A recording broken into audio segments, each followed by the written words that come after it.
You think about aliens. I don't think there are any.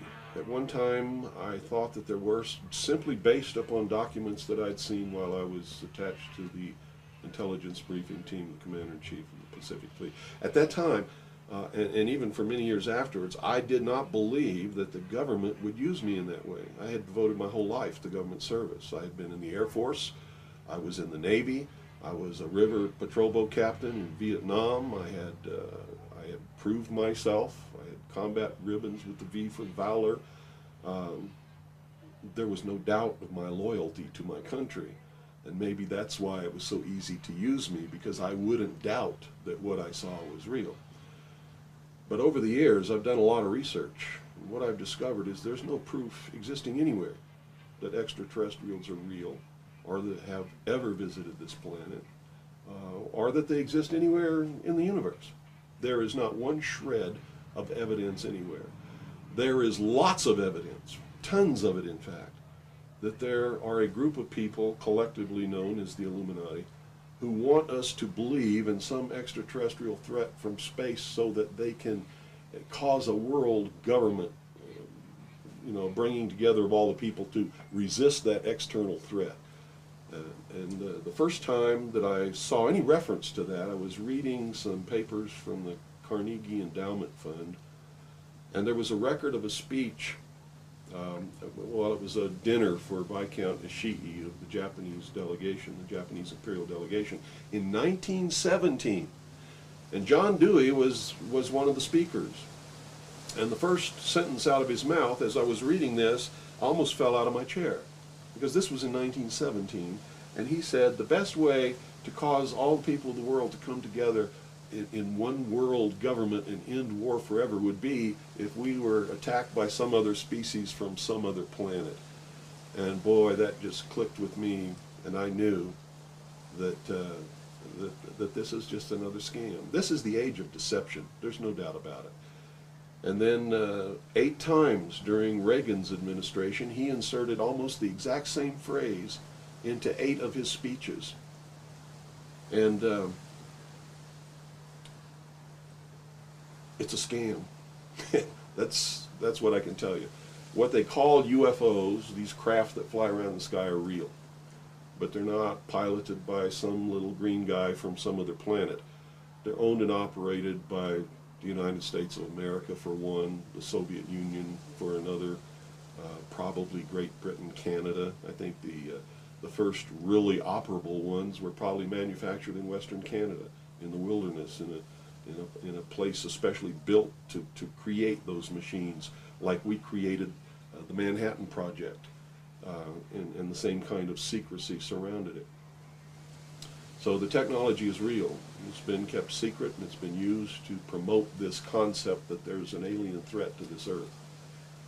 The cattle mutilations I've discovered in my research are nothing more than what's left after the government does its secret tests on the low-level radiation leakage from its atomic weapons assembly plants and atomic power plants. It's a low-level radiation monitoring project.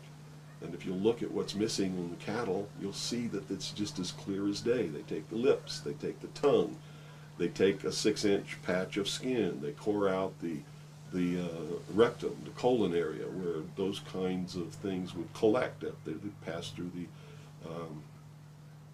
the digestive system. On female cows, they take the udder to check for low-level radiation in the milk. Is it being passed to the calves? And these are all grazing animals that graze on the grass where the radiation falls when it falls from the air. And it's just an incredible deception. And I'm just amazed that people have fallen for it in the manner that they have, in the absence of any proof whatsoever. I mean, they cite hearsay as proof. Well, what about all of the alien abductions? They're not abductions. They're the results of a tremendously successful and very sophisticated mind control operation, all of which has been in development. They started working on those kinds of things since before World War II. But they have perfected them. On my website, I have a patent of a machine that can read your brain waves, can recombine them in a computer and send them back to you and make you think things happened that never happened. I mean, you can't get a patent for something like that unless it really works. You have to prove it to the patent office. It works. A patent was issued. And this is just one of the things that snuck by them that hasn't, because when people invent things like this, they're sucked up by the government immediately, and then they're put behind the veil of national security and classified, and then nobody knows about them. But every once in a while, something sneaks by them.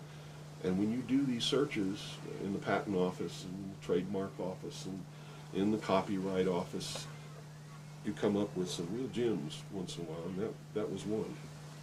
Also, the congressional investigations into the intelligence community has revealed the existence of these programs, and there's no secret about it. It's documented. Project Artichoke, Project MK Ultra, MK Naomi.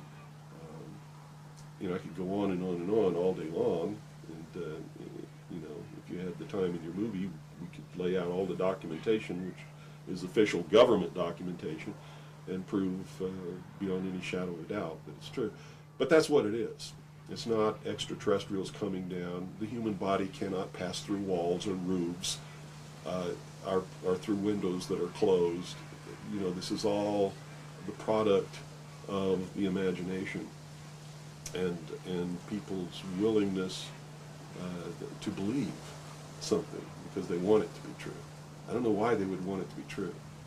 You see, because if it were true, these are not friendly aliens. They're doing some terrible things to people. If I were to kidnap somebody, pass them up through the roof, and take them somewhere, and perform operations on them, and take samples of semen and ova from their, you know, reproductive organs, and plant thoughts in their mind, and all this kind of stuff, and then bring them back, guess where I'd be right now? In prison. That's kidnapping. It's criminal. It's a terrible thing. So there's a morbid sense about all this too, as if people want to be hurt for some reason. I don't understand that. But that certainly is something that somebody needs to look at. Why do people feel that this needs to be real? What in them says, I want to be abducted and abused and kidnapped and raped and all of this stuff against my will? Because they seem to take some kind of satisfaction that this is happening. And nobody's talking about the fact that this is a terrible thing to happen. If I were to do that to you, you wouldn't be too happy, would you? But somehow it's okay if an alien does it? I don't think so. It's all bullshit. It's a lie. And it's... So where do you feel the hope for America lies? Oh, this is William Cooper, a man who received mainstream attention in 1994 when Rush Limbaugh read an alleged White House memo on the air calling him the most dangerous radio host in America. Maybe that's because his conspiracy classic is the underground bestseller, or perhaps it's because of the increasing popularity of his shortwave radio broadcast, which is also available on the internet. Good evening. You're listening to the Hour of the Time. I'm still William Cooper. This was not an easy interview to net. He was the first person I asked, and after 8,000 miles and 6.5 weeks on the road, just about the last to agree. I guess he wanted to make sure I was serious. Nevertheless, I had to come alone, and I was required to follow clear rules of conduct. Well, at this point, I've done so much research on this. I have to tell you, there's only one way this is going. There's going to be a civil war in this country. And I hope the outcome of the war will be the reinstatement of constitutional Republican government. But whenever you have a war like that, you're going to have competing factions to be the winner. And whoever really has the power in the end is going to institute whatever kind of government they feel should be there. There are people in this country who believe that a religious theology or theocracy should prevail. Well, if that happened, we'd have burnings at the stake again, and inquisitions, and heretics, and all of these kinds of things. So that can't be allowed to happen. Can't be. Doesn't matter what my religion is. It can't be allowed to happen. There are people who want a socialist government, much like the one in Sweden. There are people who want to create in the United States what the Soviet Union had hoped to be. There are real Nazis, all of them socialists. Hitler was a socialist. So I see the future as being tremendously dangerous for all of us. Me and many others like me are going to perform a valiant attempt to reinstate, restore legitimate, lawful, constitutional Republican government. Whether or not we're going to be successful, I can't tell you. But I will tell you that once this war starts, it's going to be terrible, it's going to be bloody, and it'll last for 10 or 15 years. That's the nature of this kind of conflict. If you look around at all these mountains around here, there's enough guns, ammunition, supplies, clothing, and food buried in these mountains to support an army for 15 years. And I don't think the American people realize that they're on the brink of a civil war. You see, there are many of us who took an oath when we went in the armed forces, and we meant it. We volunteered. We weren't drafted. We care about this country. And the oath was to protect and defend the Constitution against all enemies, foreign and domestic. And we will fulfill that oath, even if it means we die in the process of doing it. It's that simple. So what do you see happening in the next 4 to 6 months in this Well, country? I don't have a crystal ball. All I know is that the year 2000 is crucial to the plans of those who want world government, because they've whipped up sort of a millennium fever, and they've coupled that with Y2K and a whole bunch of other things. Real religious people who think that this is the end of the world and Jesus is coming or somebody's coming imminently. And so there's this fever that's whipped up. I mean, everybody seems to be on the edge of some kind of hysteria. But it's all in their mind. If you look around, you see the world hasn't changed. It's not coming to an end. This hasn't been brought about by the hand of God. It's been brought about by the deceptions of man. And the quicker people realize that and try and find out who is causing these things to whip up this hysteria, the better off they're going to be.